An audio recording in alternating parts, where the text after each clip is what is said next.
سيدنا محمد. أعوذ بالله من الشيطان الرجيم. بسم الله الرحمن الرحيم.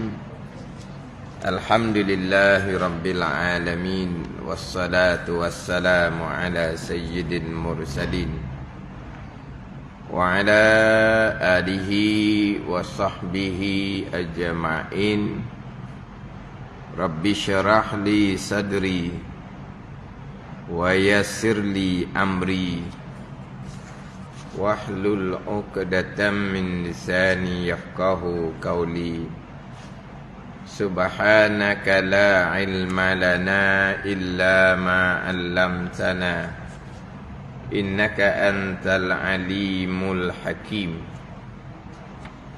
ولا حول ولا قوة إلا بالله العلي العظيم.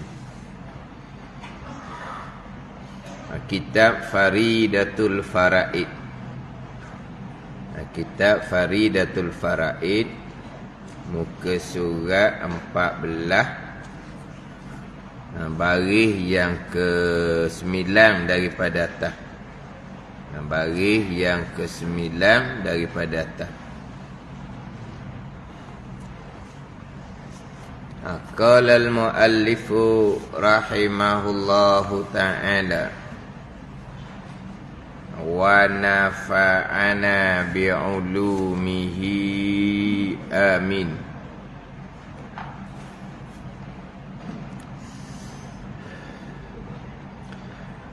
Dan kenyataan demikian itu. Dan kenyataan demikian itu. Dia ada nota kaki, itulah nombor 2 tu. Dia ada nota kaki nombor 2 tu. Nombor 2, qauluhu katanya. Qauluhu katanya. Dalam hak rumi tu ada nota kaki di bawah, bukan? Hak rumi, nota kaki tu dia letak di bawah. Kemudian ditulis dengan ruminya qauluhu tau. Q A U L U H U, qauluhu. Oh tu ialah perkataan Arab tu, qauluhu. Qala yaqulu qaulan. Qauluhu kata olehnya oleh pengarang. Qauluhu kata olehnya oleh pengarang lah, Syekh Ahmad Al-Fatani. Kenyataan demikian itu, ertinya, erti kenyataan demikian itu, kenyataan berhimpun dua kalimah ini, asyhadu an la ilaha illallah Muhammadur Rasulullah, akan makna segala sifat ini semuanya. Segala sifat ini ni sifat yang wajib bagi Allah dan Rasul, sifat yang mustahil bagi Allah dan Rasul, dan sifat yang harus bagi Allah dan Rasul. Kenyataan itu kenyataan menghimpun dua kalimah ini, la ilaha illallah Muhammadur Rasulullah, akan makna segala sifat ini semuanya. Segala sifat ini sifat Allah, sifat Rasul, sifat yang wajib, sifat yang mustahil, sifat yang harus. Masyhurnya aqaidul iman yang 50. Jalanan yang muktamadnya 36. Satu jalan laginya 58. Kemudian dalam jadual, ingat tak jadual sifat 20 dahulu, 68. Jadual tu lah hak kertas, kertas besar, kertas putih tu. Keduk mana dah kertas tu? Bukan seorang-seorang, bukan ambil sekeping. 2-3 keping, 5 keping kadang-kadang seorang-seorang. 5 keping tu kena nak bagi tu, nak bagi. Duduk mana dah? Nak moleknya kertas tu bubuh dalam frame. Dalam frame kan main. Sebab kertas tu lama sangat-sangat dah. Lama masa tu baru mula-mula mengajar, lama belah tahun dulu lagi dah. Gi tahlil rumah di Teluk Menara ataupun Belada Kolang gitu, belah-belah Manik tu lah. Kodok Teluk Menara ada kolang, gi tahlil. Naik atas rumah tu ada dalam frame dia. Tengok susunan tu lah. Tapi tengok pun bukan tengok betul benar lah, sebab muka tahlil rumah orang kan. Rumah yang kita tak kenal pun dah ajak tahlil pergi. Nampak dia punya tu. Kemudian barulah jumpa, hok ni hok nampak hari itunya. Tapi tengok ibu dinding kan, takkan kita nak gendak gitu. Ndak panggil dah. Apa ada ndak? Ndak ni tengok dekat tau. Takkan kita nak ndak gitu. Tapi memang saya tengok lama dah. Jadi hok dalam dalam kertas tu 68 aqaidul iman yang terhimpun ataupun terkandung di dalam la ilaha illallah Muhammadur Rasulullah. Dan kenyataan maka itu bahawasanya kalimah yang pertama daripada dua kalimah, iaitu kalimah yang pertama, iaitu kalimah yang pertama, la ilaha illallah. Terjemahan terdahulunya di atas, tiada Tuhan melainkan Allah, memberi faedah, memberi kegunaan akan ikrar. Ikrar ni ikrar lah, pengakuan lah ikrar ni dah. Ikrar. Di ikrar ni memang bahasa Arab, tapi ikrar ni jadi bahasa Malaysia dah. Kan membaca ikrar, pengakuan ikrar, memberi faedah akan ikrar dengan menafikan ketuhanan daripada yang lain daripada Allah dengan la ilaha. Tiada ilah. Ilah ni al-ma'budu bihaqqin, yang disembah dengan sebenar, itu ilah. Sebab tu la ilaha illallah pendek je, tapi terjemahan dia panjang. Tiada Tuhan yang disembah dengan sebenar melainkan Allah. Nak bunyi panjang tu kan. La ilaha illallah pendek, tapi terjemahan yang kita duk sebutnya, tiada Tuhan yang disembah dengan sebenar, panjang tu, melainkan Allah. Jadi mari mana tu? Kalau ikut kok la tiada, ilaha Tuhan, illa melainkan Allah, tu je. Tapi terjemahan kitanya, tiada Tuhan yang disembah dengan sebenar melainkan Allah. Mari mana tu? Tiada Tuhan yang disembah dengan sebenar. Jadi itu terjemahan kepada ilaha.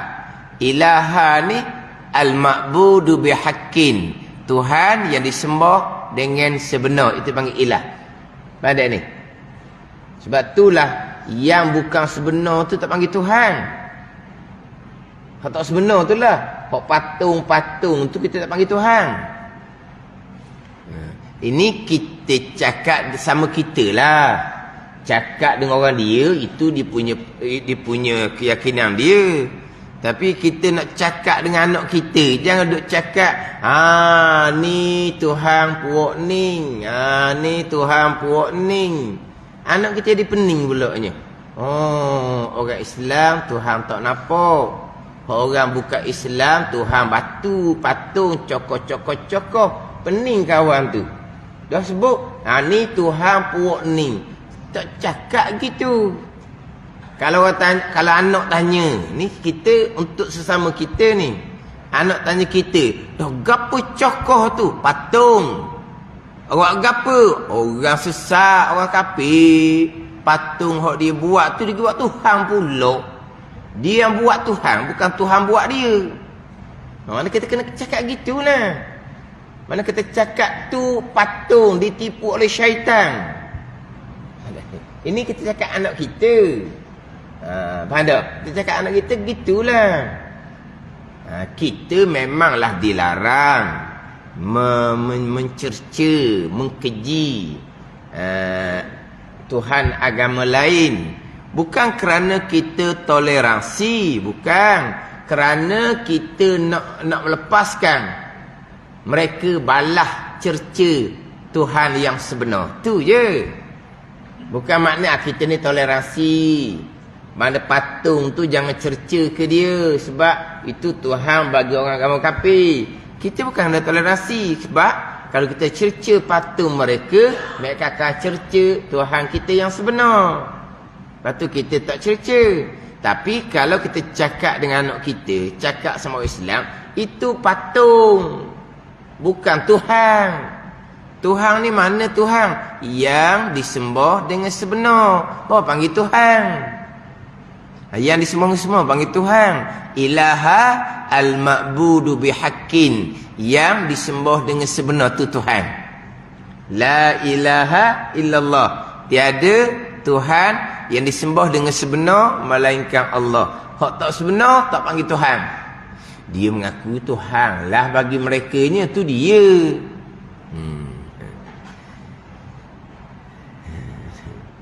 Dengan menafikan ketuhanan daripada yang lain daripada Allah, la ilaha, dan mengisbatkan dia. Mengisbatkan dia, mengisbatkan mana mengisbatkan? Menetapkan. Mengisbatkan mana menetapkan. Isbat ni bahasa Arab. Tapi kita cakap Melayu ada tak isbat? Tak ada dah. Kita kalau ngaji kitab baru jumpa isbat. Kalau kita belajar buku Rumi sekolah, tak ada, itu bahasa Arab. Dan mengisbatkan dia, menetap akan dia akan ketuhanan. Dan mengisbat akan dia akan ketuhanan, akan ilah. Baginya, bagi Allah subhanahu wa ta'ala. Hak tu mari daripada kalimah yang pertama, la ilaha illallah. Ni nak menghuraikan apa makna menghimpun segala makna sifat ini semuanya oleh dua kalimah la ilaha illallah. Apa makna menghimpun? Ataupun terkandung. Menghimpun ataupun terkandung. Dihimpun-himpun ni maknawi je lah. Kalau himpun hissi, stokor nampaklah terhimpun gitu. Ini terhimpun pada makna. Sekarang ni nak menghuraikan. Terhimpun pada makna ni macam mana terhimpun? Macam mana yang kita duk mengaji sifat Allah, sifat Rasul ni terhimpun di dalam makna la ilaha illallah Muhammadur Rasulullah. Terhimpun tu cara mana? Terhimpun tu cara mana? Kita kadang-kadang perincian terhimpun ni, kalau suruh kita cerita, mungkin tak pandai nak cerita. Cerita tak pandai tak. Kalau buat kertas, buat karangan, pandai tak. Kan masa sekolah dulu kan, buat karangan berapa muka surat buat karangan? Orang sekolah tak. Sekali buat karangan, berapa muka surat buat karangan? Cuba karang. Macam mana, apa maksud terhimpun yang kita duk mengaji sifat Allah, sifat Rasul ni terhimpun di dalam makna la ilaha illallah Muhammadur Rasul. Terhimpun macam mana? Karangan 2-3 surat tau. Pandai tau. Ni nak menjelaskan. Tapi kalau kita faham dah duk ngaji sifat Allah, sifat Rasul tu, faham dah terhimpun ni. Cuma ni dia perici molek. Dia perici molek yang kita duk ngaji. Yalah, kita mudah cerita aqaidul iman yang 50 lah. Dia akan cerita di hadapan 50, 36 dan 58. Tapi kita masyhurnya dengan sifat 20. Jadi aqaidul iman yang 50 yang terkandung di bawah la ilaha yang terhimpun, yang terkandung di bawah makna la ilaha illallah Muhammadur Rasulullah. Itu mudah ceritalah aqaidul iman yang 50. Jadi kalau kita faham molek dah secara tafsir, hak aqaidul iman yang 50 ni, hak terhimpun yang diperjelaskan ni memang duduk di akidah kita dah lah. Tapi dia comel kita ni, dia buka lagi kita biar kita nampak. Sebenarnya kita sudah faham kalau kita sudah memahami aqaidul iman yang 50. Merangkumi sifat wajib, sifat mustahil dan sifat harus. Yang mana kita maklumlah pembicaraan aqaidul iman yang 50 itu 2 rukun iman daripada 6. 2 rukun iman. Kalau ke 2 lah, kalau ke 3. Beriman dengan Allah, beriman dengan Rasul. Maknanya belum lengkap lagi rukun iman. Malaikat, dia akan bicara di hadapan. Kitab, dia akan bicara di hadapan. Rasul-rasul yang lain yang wajib kita imani, Rasul 25, dia akan bicara di hadapan. Hari kesudahan pun dia akan bicara di hadapan. Jadi pembicaraan aqaidul iman yang 50 ni, dia merangkumi 3 rukun lah. 3 rukun iman lah. Beriman dengan Allah, beriman dengan Rasul, beriman dengan qadar dan qada.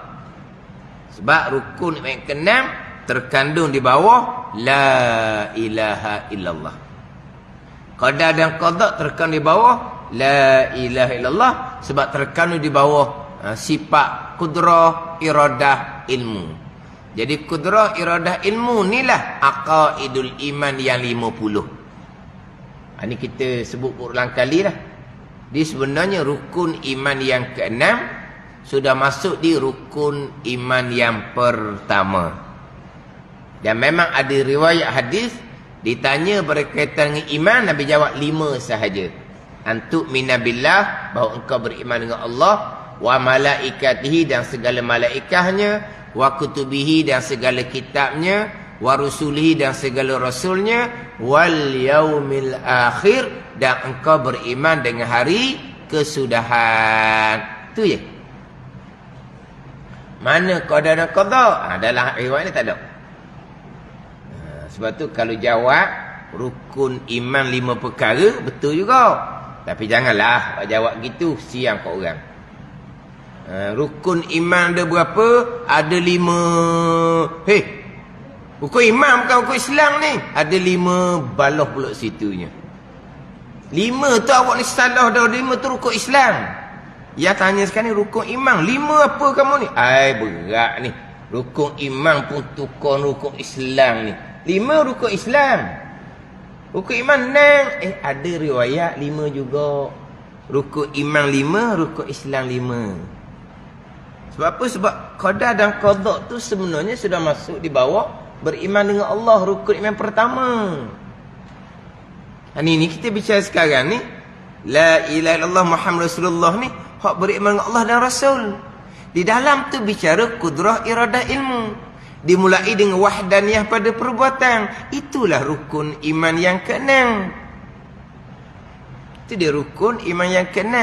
Sebab tu dalam kitab Faridatul Fara'i ni, akhir sekalinya beriman dengan hari kesudahan, akhir sekalinya bicara neraka, kemudian diakhiri dengan bicara syurga, tamat kita. Sebab dalam kitab Faridatul Fara'i ni lengkap pembicaraan sekalian rukun iman yang 6 perkara. Tapi kenapa diakhiri dengan hari kesudahan, rukun yang ke-5? Sebab rukun yang ke-6 tu sudah beres, dah selesai dah bicara. Panjang dahulu bicara sifat iradah dahulu.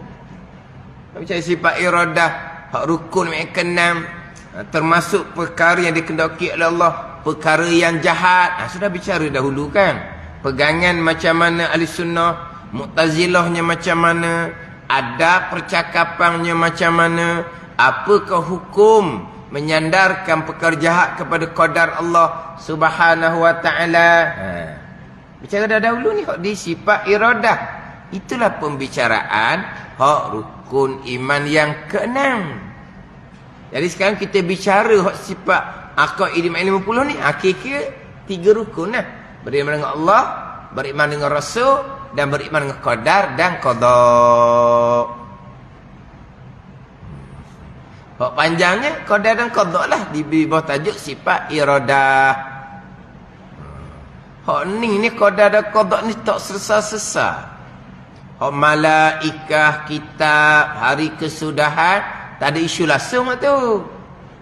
Beres beriman dengan malaikat, kitab, rasul dan hari kesudahan. Hak qada-qada lah. Ada ni. Jadi terkadang tak nak bezakan dari segi pegangan dengan adab percakapan. Ni adalah dia doktor.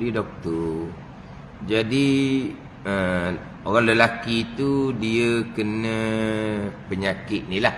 Penyakit tak ada obat tu. AIDS. Ada AIDS. Lama dah bunyi AIDS tu. AIDS tu lah. AIDS hak budak-budak beli, hak mahal tu, hak bulak tu. Hak budak-budak beli tu, hak dalam bekas tu, hak bulak tu. Hak ada coklat atau ada mainan tu. Itu AIDS juga tu. Pening. Pening dah. Kan ni? Tak pernah beli ke cucu? Oh, AIDS tu. Hak harga RM5 kena ria suti. Tak je beli. Tak kena AIDS.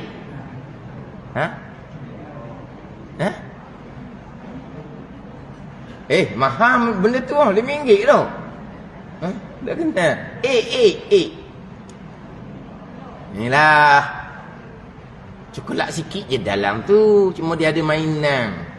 Budak-budak berakhir tapi mahal lah barang tu. Tu telur tu. Telur. Kan dia bulat macam telur tu kan. Kau panggil apa gitu? Bukan panggil mana EGG. Kita je dia tau. Dia. Mana Mi? Kena tu. Kita panggil benda tu. Bulat tu. Tak ada. Ini bukan tu. Ini penyakit penyakit tak ada obat. Jadi doktor kata bukan pesakit ni, isteri dia. Isteri dia tu dia kata ustazah. Main mana penyakit tu wallahualam lah. Dia boleh jadi belaka tu kadang-kadang mari daripada derma darah. Jadi boleh jadi kan? Bukan boleh jadi ke? Boleh jadi ke? Dia ni bukan ialah hak banyak daripada dadah lah banyaknya. Dadah banyaknya. Tapi tak semestinya kadang-kadang dia mari juga daripada tersilap apa semua ni. Tersilap kan?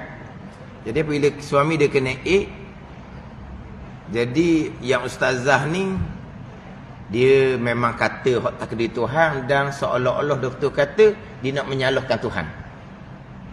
Doktor yang kata gitu. Bukan pesakit ni, dia kata isteri pesakit ustazah dia kata. Di mana dia letak takdir Tuhan. Kemudian seolah-olahnya dia nak menyalahkan Tuhan. Kerana Tuhan mentakdirkan penyakit kepada suami dia.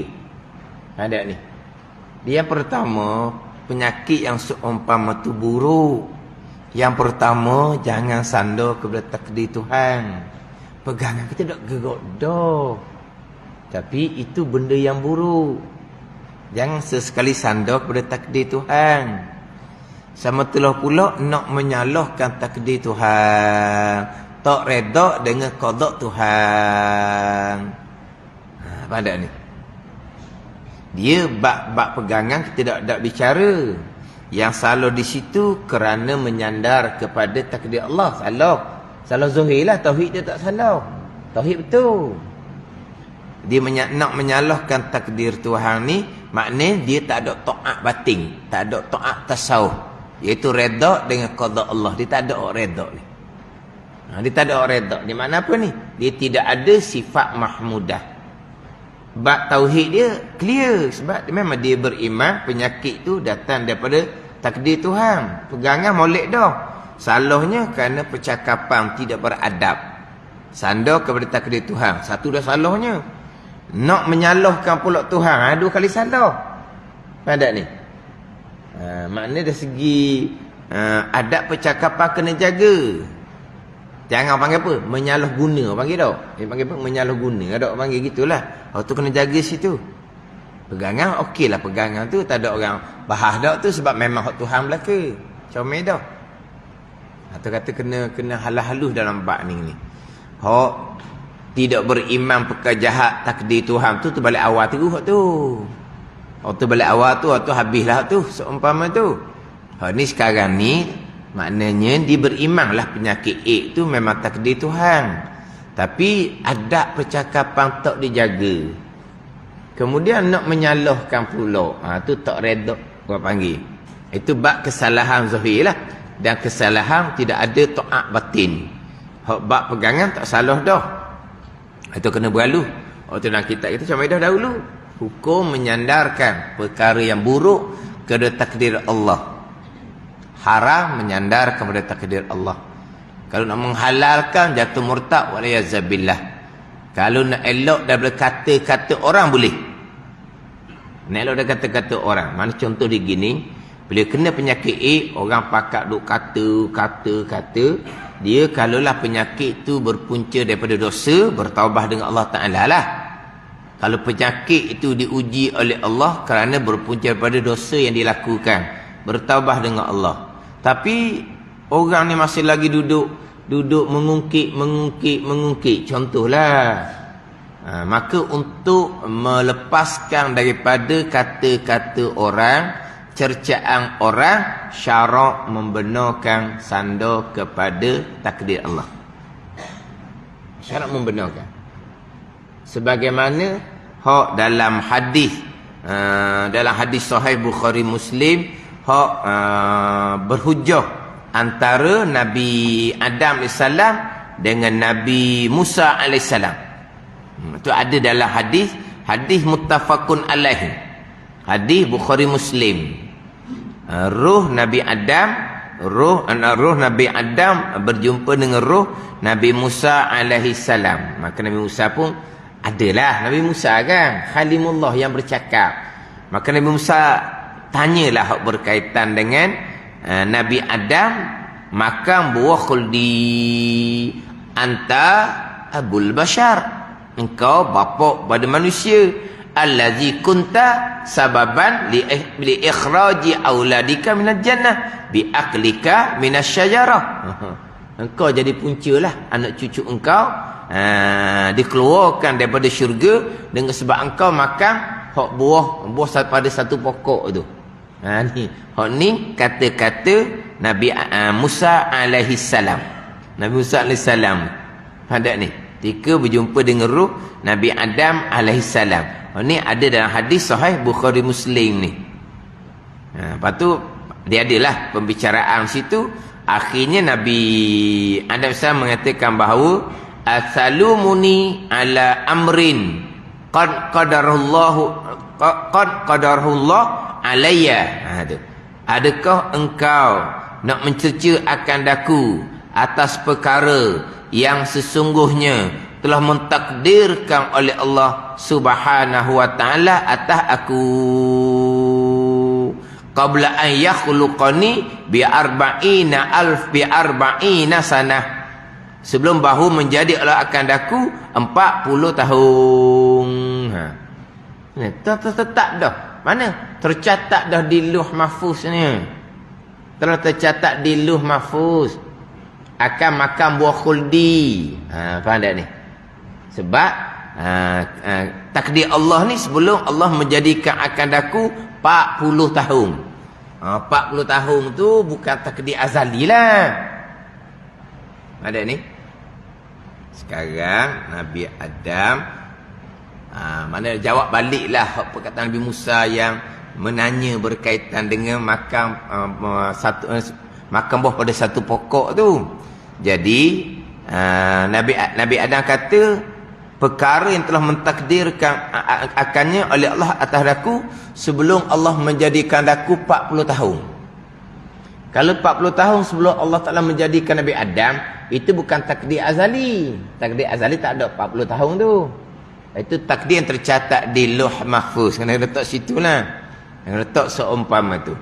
Faham tak ni? Jadi hak takdir yang tercatat di Lauh Mahfuz berlaku seumpama tu, itulah hak azali. Sebagaimana hak azali lah. Tapi Lauh Mahfuz ni hak kemudian, hak baru, kita maklum lah. Faham tak ni? Jadi Nabi Adam menyandarkan kesalahan makan buah khuldi itu kepada takdir Allah. Sebab apa? Sebab nak melepaskan daripada kata-kata Nabi Musa alaihi salam.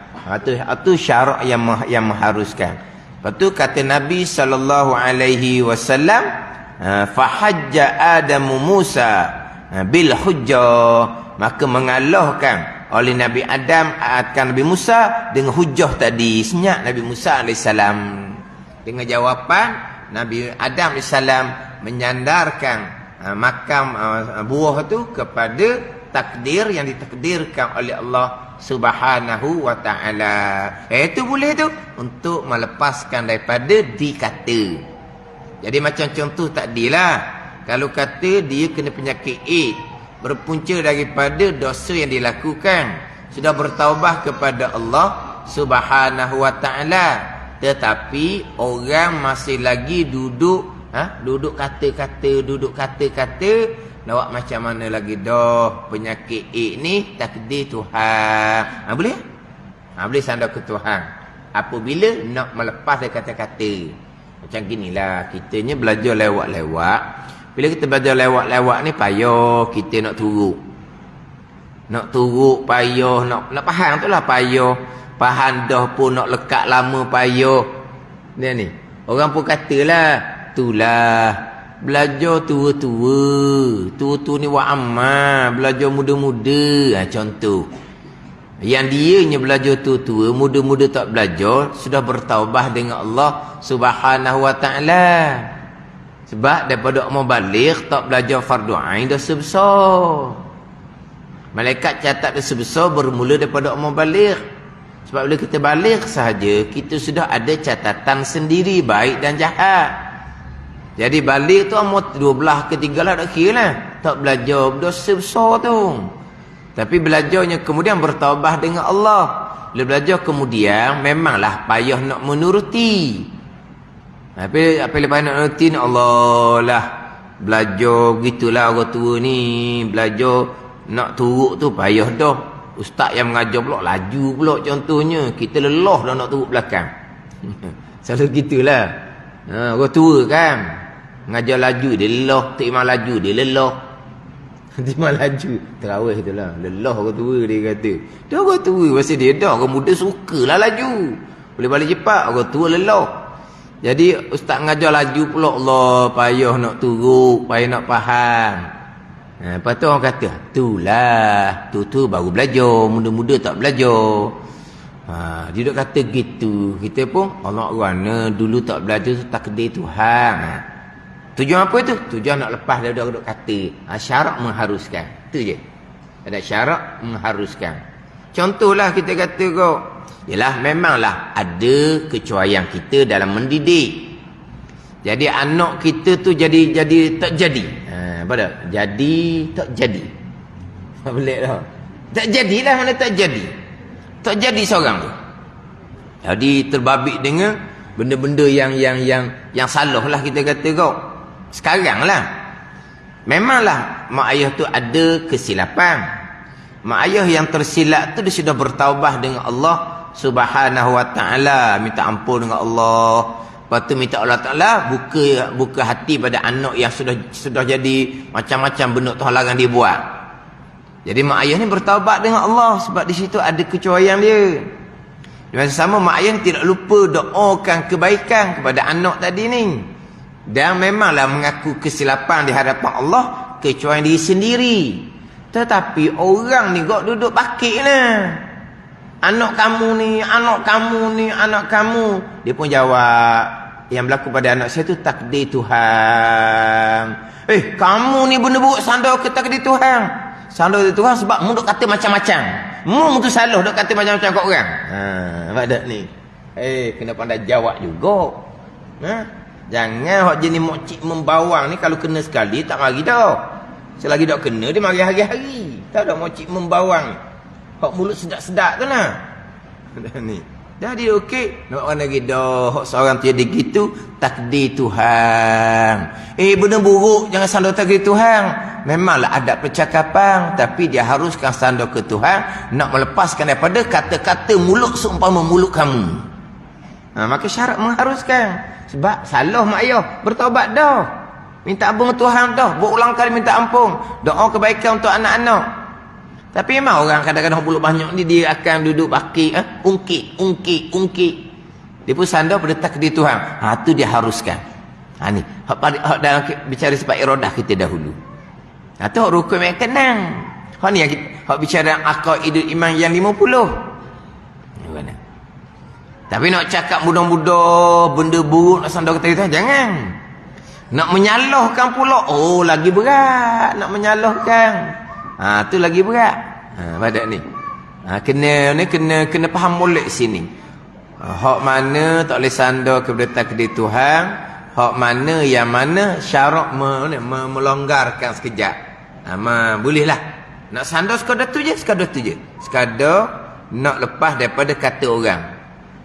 Bukan nak menyucikan diri. Bukan nak menyucikan diri. Pandai ni. Nak menyucikan diri, nak anggap diri tak bersalah sebab takdir Tuhan. Itu berdosa.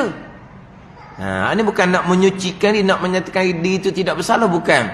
Tapi oleh kerana duduk ungkit. Ini barulah syarak membenarkan. Jadi hak ni hak bicara hak hukum kenang hak masuk di bawah kita bicara sekarang, aqaidul iman yang 50 atas jalanan sifat 20. Oh inilah sebab tu saya ulang tu jumpa baru ni ada cikgu sains, dia tanya pelajar dia buatlah besi yang padat tu kan, besi kan tenggelam kan. Tapi macam mana besi tenggelam boleh buat kapal terapung. Besi juga kapal terapung tu kalau kira berat berapa tang? 1000 tang tu, berapa tang tak tahulah. Dak ni kapal besar ni dia punya besi tu berapa tang? Ribu-ribu tang ni. Ada beratnya. Macam mana boleh terapung atas air? Jadi ilmu sains lah. Jadi cikgu sains pun tanya pelajar dia, macam mana kapal yang asal besi yang tenggelam tiba kapal berat jadi timbul? Macam mana jadi timbul? Jawablah pelajar dia, Tuhan buat cikgu. Jawab. Dia Tuhan buat. Dia memanglah Tuhan buat. Kalau kata besi tu tenggelam, Tuhan buat. Kalau besi kapal tu terapung, Tuhan buat. Jawab Tuhan buat, buat periksa sains ke? Jawab mana? Tapi cikgu tu pandai lah. Dia biasa ikut kelas cikgu tu. Bagus cikgu tu, cikgu sains. Tapi dia mengaji lah, garik di masjid dia dengar. Dia pun jawab lah. Hak ni ilmu zahir. Jawab secara zahir. Hak pegangan, hak Tuhan belaka. Gitu. Sebab cikgu ni pandai hurah. Kalau tak pandai, mana Tuhan buat? Tuhan tak buat tu. Siaplah cikgu sains pula kena. Tapi mana cikgu sains tu pandai, dia ceritalah yang kita tanya sekarang ni ilmu zahir. Hak asbab zahir ni untuk memudahkan kita mengatur kehidupan kita.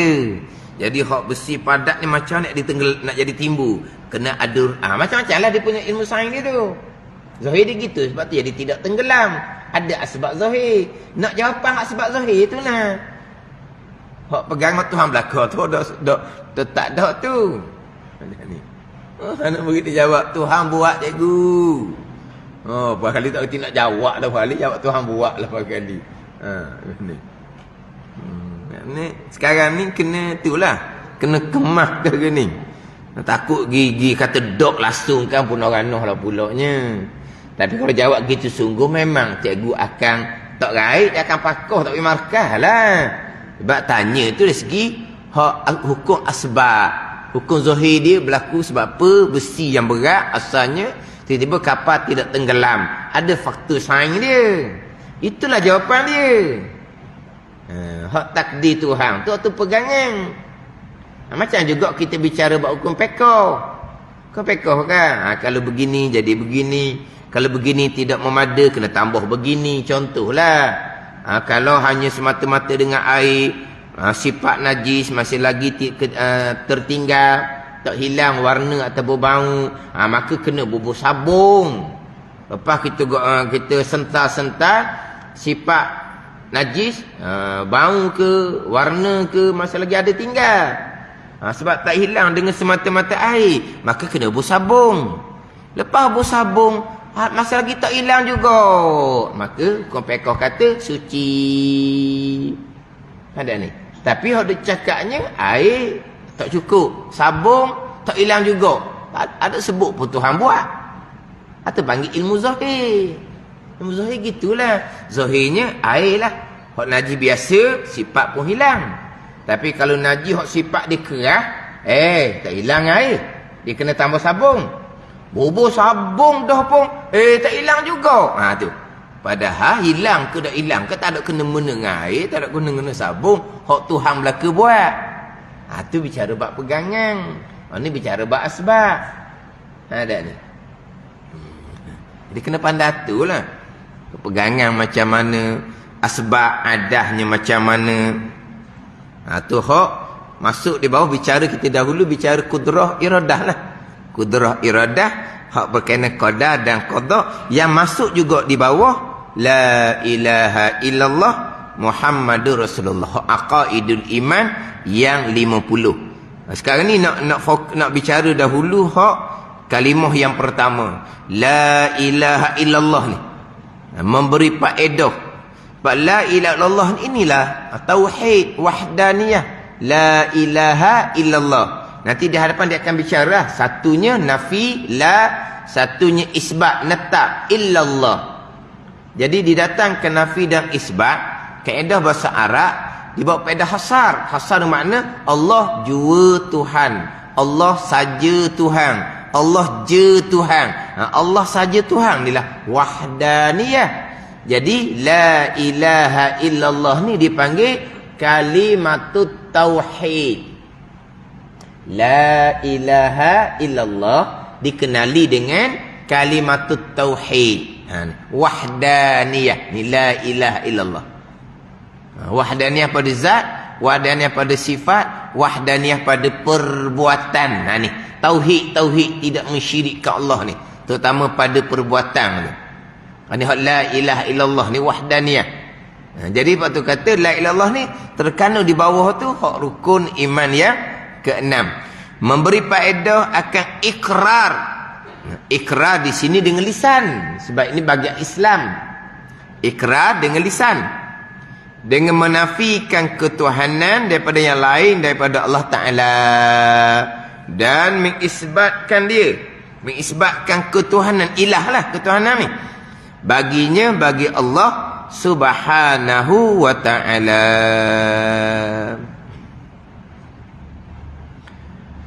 Dan hakikat Tuhan itu, ni Tuhan ilah ni. Dan hakikat Tuhan itu, hakikat ilah. Siapa dia ilah ni? Mereka yang disembahkan dengan sebenar. Ayat mereka ni jadi ramah tu. Dah mereka.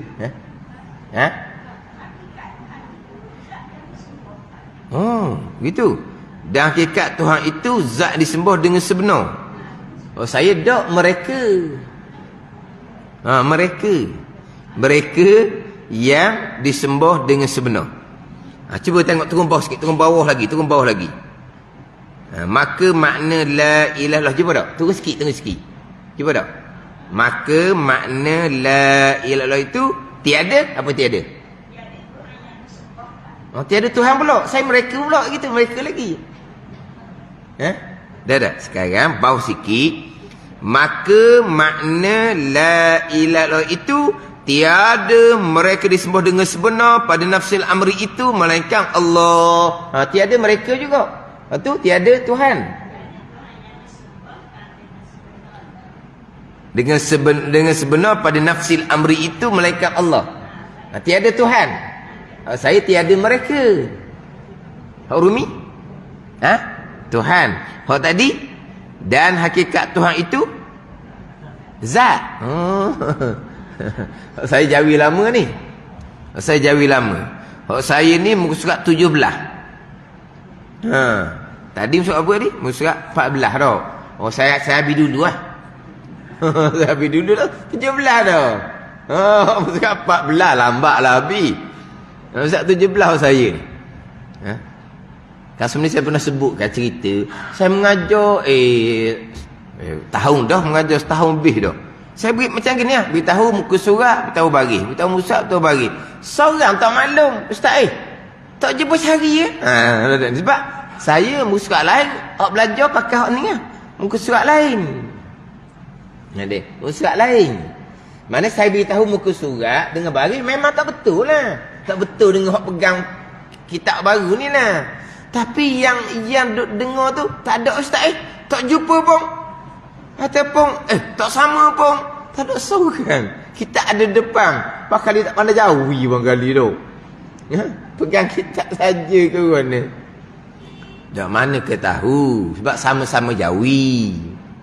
Sama-sama jauhi. Tapi kadang-kadang cetakan memang cetakan lain. Tapi muka surat pun jadi lain. Oh, saya ni mereka belaka ni. Dan hakikat Tuhan itu mereka yang disembuhkan. Kalau kata mereka pun tak salah. Kata mereka pun tak salah. Tapi bunyi macam mereka. Oh, mereka. Oh, gitu tak? Ke bahasa kita kalau mereka ni macam mana? Kalau bahasa kita mereka ni. Ramai tau. Dia, mereka lawan dia kalau tak ramai. Ia. Dia. Dia, lepas tu mereka, gitulah. Jadi dia seorang, mereka ramai. Saya ni, kedua-dua tu mereka belaka tu. Dah tu lagi comel lah, zat lah. Tapi kalau sebut mereka pun, tu tak ada salah pun. Tak ada salah. Bukan terkadang disebut Tuhan ni macam Tuhan disebut orang. Itu kok malaikah seorang. Itu bukan malaikat mana ada orang. Tuhan mana ada orang, tapi dia panggil dikul ibarah. Tak payah baikilah kitab tu. Dia ada ni. Jadi dia mau dengar orang yang disembah. Kalau kata orang yang disembah, orang pun Tuhan. Itu ayat kita. Orang yang disembah. Tuhan ni orang yang disembah. Orang ni yang menyembah orang. Mana boleh Tuhan kata orang? Tu dipanggil dikul ibarah, sempit ayat. Mana tak payah baiki pun. Tak payah baiki. Tapi dari sini dah, kalau kitab tu zat, macam melah zat. Saya tak masa belajar tak ada baiki apa ni. Mana sebab apa? Memang tak baiki ayat pun tak apa. Dan hakikat Tuhan itu mereka yang disembahkan dengan sebenar. Tak ada apa-apa. Tapi kalau tulis zat, itu lagi bagus. Dan hakikat Tuhan itu ilaha ni. Ilahu ni makna apa? Hakikat Tuhan tu zat yang disembah dengan sebenar tu panggil Tuhan. Kalau tak sebenar tak panggil Tuhan. Mereka panggil Tuhan mereka panggil lah Tuhan mereka. Tapi kita tadilah nak cerita molek. Tu batu tu orang kafir yang ditipu oleh syaitan buat jadi Tuhan. Mana yang dibuat jadi Tuhan? Yang buat jadi penyembah pula. Nak ni hak Nabi saya nak model anhu senyum seorang diri. Pada masa kafir bodohnya dia mikir nak musafir kena bawa Tuhan. Dia pun buat Tuhan daripada buah kurma. Ya bentuk-bentuk Tuhan. Pada ni. Jadi dia senyum sebab apa? Yang pertama Tuhan dia buat. Yang kedua Tuhan dia kena bawa. Yang ketiga Tuhan dia kena jaga. Kerana dia daripada kurma dia ukir-ukir jadilah bentuk lembaga. Yang pertamanya dia senyum seorang ni, yang pertama dia buat. Dia bawa. Dia jaga. Sampai satu ketika terputus bekalan makanan, dia makan. Dia makan pula dah. Dah bukan sebab terputus bekalan makanan, jadi hak dia buat Tuhan tu daripada buah kurma, dia makan pula. Tapi masa jahiliyah tu tak terfikir. Lepas Tuhan buka hidayat masuk Islam, dia senyum seorang. Mana bodohnya lah. Walah bukan orang bodoh, orang cerdik. Tapi jadi tu. Buat Tuhan, bawa Tuhan, jaga Tuhan, makan pula dah akhirnya. Hak makan tu bisa tak takut kembung perut. Kita makan Tuhan kan, kembung perut semua makan. Kembung perut kan, dia molek-molek ada dia makan. Jadi senyum seorang, bodohnya lah. Mana kita sebut orang kafir buat jadi Tuhan. Orang kafir ni tipu oleh syaitan. Tu kita ceritalah. Sebab Tuhan yang disembah dengan sebenar. Ilaha al-ma'budu bihaqqin. Yang disembah dengan sebenar berpanggil Tuhan. Dan lazimlah bahawasanya ia Allah Ta'ala. Dan lazimlah, lazim ni mestilah, lazim ni. Dan lazimlah bahawa ia Allah Ta'ala terkaya. Dah dia Tuhan dia disembah dengan sebenar, lazim mestilah Tuhan disembah dengan sebenar ni terkaya daripada tiap-tiap barang yang lain. Tu bahawa Tuhan yang sebenar. Bila Tuhan yang sebenar, lazim dia mesti Tuhan yang sebenar ni terkaya daripada barang yang lain, tiap-tiap barang yang lain. Apa dia tiap-tiap barang yang lain? Makhluk lah. Tiap-tiap barang lain ni makhluk. Dan berkehendak kepada Allah Ta'ala oleh tiap-tiap barang-barang yang lain. Lazim dia gitulah. Lazim dia bila Allah Ta'ala Tuhan yang sebenar, tiada Tuhan melainkan Allah, lazim mestilah Allah Ta'ala terkaya daripada tiap-tiap yang lain dan berkehendak oleh tiap lain kepadanya. Ada apa ni? Dia panggil berkekeh dia satu-satu. Sebab dimula gini. Mula daripada la ilaha illallah. Keesaan Allah. Bila Allah Tuhan yang esa, Tuhan yang esa, yang pertama terkaya lepas daripada yang lain. Sebab apa? Sebab dia je Tuhan. Kalau ada dua Tuhan, boleh kira lagi lah. Hak ni dua Tuhan ni. Hak ni kena kira juga ni dengan sebelah-sebelah ni. Kena kira. Sebab ada dua Tuhan. Apa-apa kena bincang juga dengan sebelah. Kan takut nak kenang ke dia kan. Buat kan baloh pula. Pada ni. Ni dia kalau cerita secara permulaan boleh ceritalah. Tapi bila la ilaha illallah, Allah je Tuhan. Yang pertamanya terkaya daripada yang lain. Sebab apa? Sebab di Allah je Tuhan. Ada ni. Yang kedua pula berkehendak oleh tiap-tiap yang lain kepadanya, kepada Allah Ta'ala. Dah, nak kena ke mana lagi? Kalau ada dua je Tuhan, separuh berkehendak pada Tuhan yang ni, separuh pada Tuhan yang ni. Kalau ada dua, dah tak? La ilaha illallah, Allah jua Tuhan. Maka berkehendak tiap lain kepada Allah Ta'ala jua.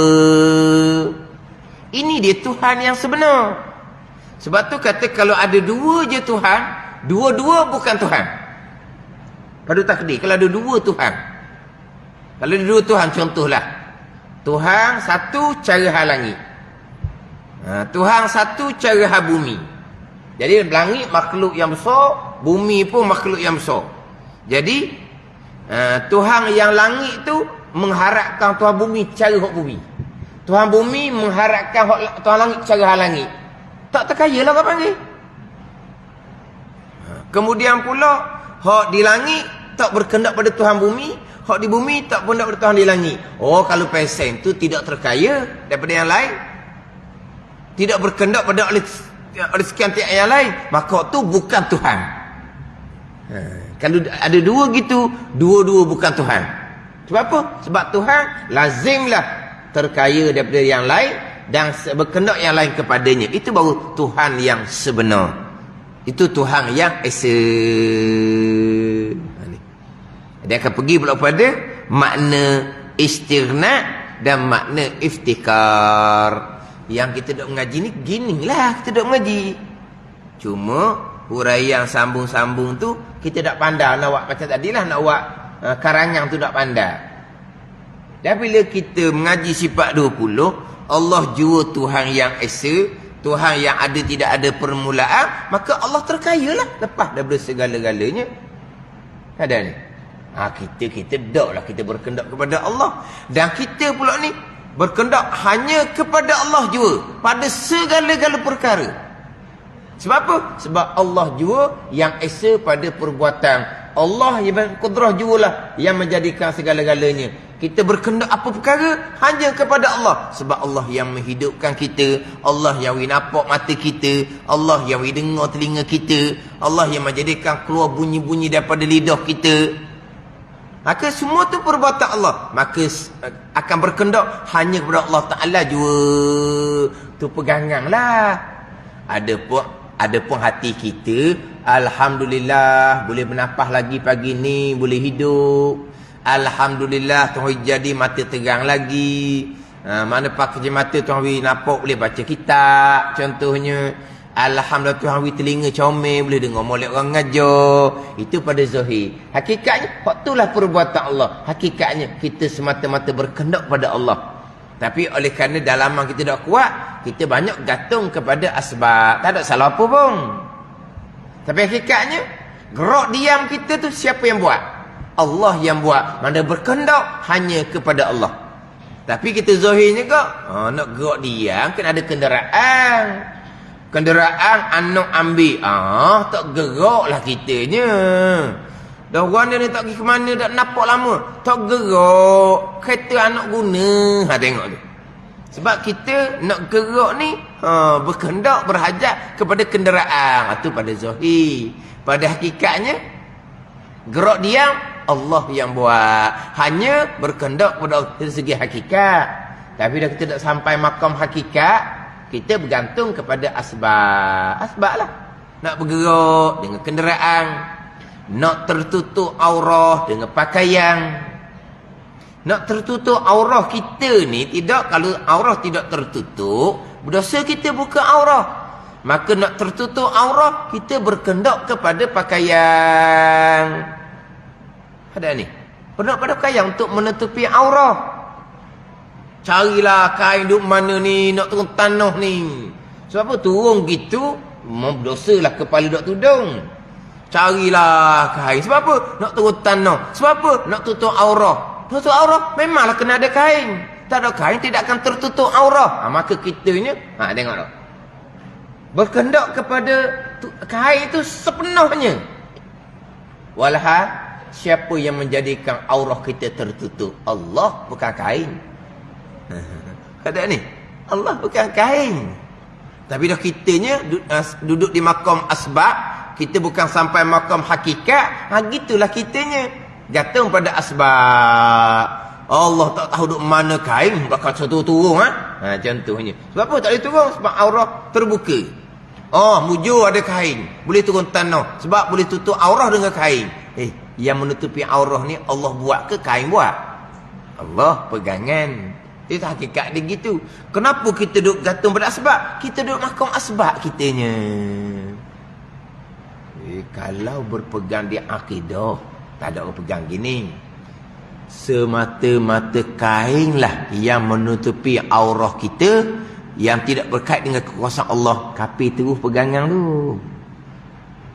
Kalau berpegang di akidah, semata-mata zat kain ni lah, diri kain ni lah yang menutupi aurah kita, yang tidak berkait dengan perbuatan Allah. Itu kapi terus tu. Sebab tertutup aurah Allah buat. Tapi masa kita nak tutup aurah tu, kita berkehendak kepada Allah ke berkehendak kepada pakaian? Berkehendak kepada pakaian sebab kita duduk makam asbab. Asbab pakaian tertutup aurah. Tapi makam hakikatnya bukan. Allah Ta'ala yang menjadikan aurah kita tertutup. Jadi hak hakikat itulah berkehendak tiap-tiap lain hanya kepada Allah Subhanahu wa Ta'ala. Iftikar, istighna, iftikar. Maksud bahawa iftikar nanti dia akan bicara qudrah, iradah, wahdaniyah. Qudrah, iradah, ilmu hayah. Maksud dia iftikar. Kaunuhu qadiran, kaunuhu muridan, kaunuhu aliman, kaunuhu hayyan. 9 maksud bahawa iftikar. 11 maksud bahawa istighna. Ingat tau. Ini faridah yang kedua ni, surah Imam ni. Raung yang kedua ni, bukan yang pertama ni. Istighna 11 daripada 20. Iftikar 9. 9 termasuk wahdaniyah, qudrah, iradah, ilmu, hayat. Kaunuhu qadiran, kaunuhu muridan, kaunuhu aliman, kaunuhu hayyan. 9. Jadi termasuk bab qadar dan qada ni maksud dia iftikar. Berkehendak hanya kepada Allah. Sebab apa? Sebab semuanya qada-qada. berkehendak kepada Allah. Tapi duduk makam asbab, tadilah. Nak tutup aurat, berkehendak kepada pakaian. Nak gerak diam, berkehendak pada kenderaan. Tapi hakikatnya, kesemuanya adalah datang daripada perbuatan Allah, keesaan pada perbuatan. Jadi daripada la ilaha illallah ni, lazimlah Tuhan ni bersifat dengan istighna, terkait lepas daripada tiap-tiap yang lain, dan bersifat dengan iftikar, berkehendak kepada oleh tiap-tiap barang yang lain. Maka makna la ilaha illallah itu tiada Tuhan. Tuhan tak? Saya tadi mereka, memang saya ni mereka. Tiada Tuhan disembahkan dengan sebenar pada nafsil amri itu melainkan Allah Ta'ala. Nafsil amri. Apa dia nafsul amri? Diri pekerjaan. Jadi gini je. Hakikat nafsul amri satu makna. Hakikat sebenar-benar. Nafsul amri diri pekerjaan dia macam mana? Wakil dia macam mana? Dia tiga tu satu makna je. Hakikat, nafsul amri dan juga wakil. Ada ginilah kalau ni cerita bab ketuhanan. Apa yang berlaku? Yang dicerita tu hakikat dia gitulah, betul lah. Mana? Hakikat dia gitu kejadian. Nafsul amri diri kejadian. Wakil, wakil yang terjadi itulah. Itu dia sama makna. Kamu duk cerita ni betul dengan hakikat ke? Tak ni, tak kamu cerita ni salah ni. Dak hakikat dia gitu lah. Diri pekerjaan dia gitulah. Wakil yang berlaku tu gitulah. Kalau kita cakap dunia lah. Mana kita cakap ni bertepatan dengan hakikat kejadian. Kejadian tu dia panggil wakil. Diri pekerjaan dia panggil nafsul amri. Sama je lah. Jadi apa yang kita bicara bertepatan dengan hakikat kejadian, bertepatan dengan wakil, bertepatan dengan nafsul amri, diri pekerjaan. Itu bicara bab dunia lah. Sekarang ni Tuhan yang disembah dengan sebenar-benarnya pada nafsul amri, pada wakil tidak ada, melainkan hanyalah ada Allah, hanya Allah Ta'ala, Allah Subhanahu Wa Ta'ala jua. Mana kalau dengar kata hakikat ke, nafsul amri ke, wakil. Wakil. Kita wakil ni hak ni. Hak wakil tempat kita macam mana? Itu cakapan wakil ni. Suasana tempat kita. Wakil tempatan macam mana? Itu percakapan kita lah. Makna dia gitulah. Sebenar-benarnya macam mana tempat kita. Diri pekerjaan tempat kita macam mana? Wakil kerjaan tempat kita macam mana? Kena ikutlah macam mana tempat kita. Itu ayat perkataan yang kita gunakan. Itu hakikat nafsul amri ataupun wakil. Wallahu a'lam.